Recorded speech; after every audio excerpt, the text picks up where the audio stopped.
Now, this has a solemn message for the nations, not least for Britain. In fact, in many ways, first and foremost for Britain, because Britain played a special role in all of this. Turning to Joel chapter 3, verses 1 and 2. For behold, in those days and at that time, this is God who's speaking, when I bring back the captives of Judah and Jerusalem, so it's the time of the restoration of the Jewish people, I will also gather all nations, that's all Gentiles, and bring them down to the valley of Jehoshaphat. And Jehoshaphat as a name means the Lord judges. And I will enter into judgment with them there. That's all nations. On account of my people, my heritage Israel, whom they have scattered among the nations, they have also divided up my land. Before it was Israel's land, it was God's land.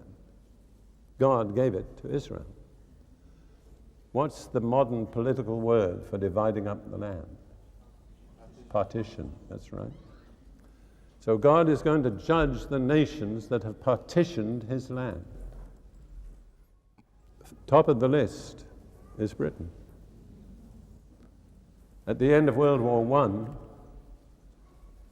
the League of Nations gave Britain a mandate to administer the Holy Land, this land.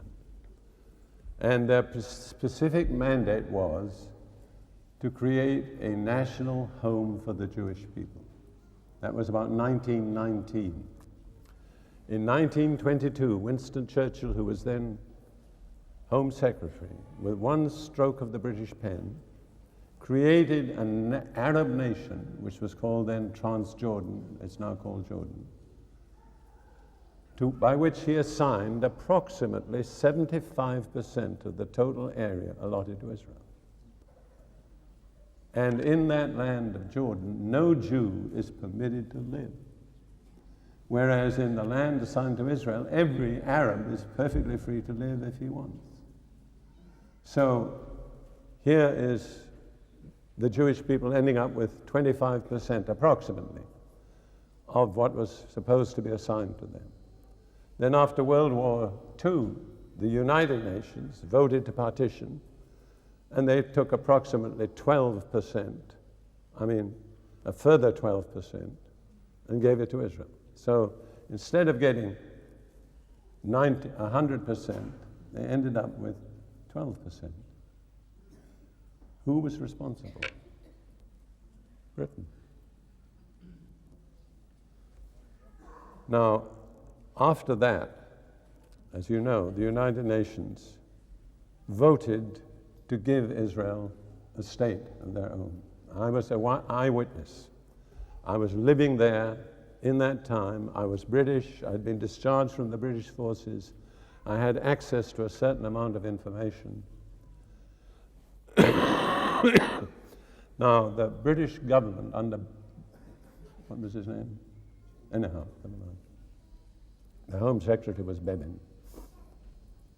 They did not openly defy the United Nations, but they decided to play the game their way. And they did everything short of open conflict to frustrate the creation of the State of Israel. Now I'm speaking, I was there. I saw it with my own eyes. And they ridiculed the idea of the Jews ever having a state of their own. These Jews know nothing about farming. All they know about is making money. That was their comment. So there was a time of tremendous danger for the Jewish people, and Lydia and I were in the middle of it. We were living in the middle of Jewish Jerusalem. And what was the result? Now, this is very important. First of all, the State of Israel came into being. Number two, the British Empire fell apart. And that's the reason why it fell apart. Because they went against God's purposes for Israel. And woe to any nation and any government that goes against God's purposes for Israel. I hope we've learned our lesson. I believe as a nation we need to humble ourselves before God and confess this as a sin. Say, we resisted your purposes. We belittled your people. There were all sorts of anti-Semitic jibes that were made about the Jewish people at that time.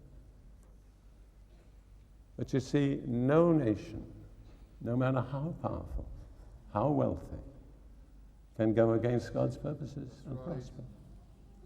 And I see very much the same thing happening to the United States of America. I see the same kind of political language, saying nice things, but at the same time taking it away. And I personally believe that President Clinton will crash. That's my personal opinion, because he's wrongly related to God's purposes for Israel. You can talk like a friend of Israel and be nice and say all sorts of politically correct things, but inwardly, you know what they're concerned about? In one simple word, oil. That's what motivates the superpowers. That's what motivates the European Union.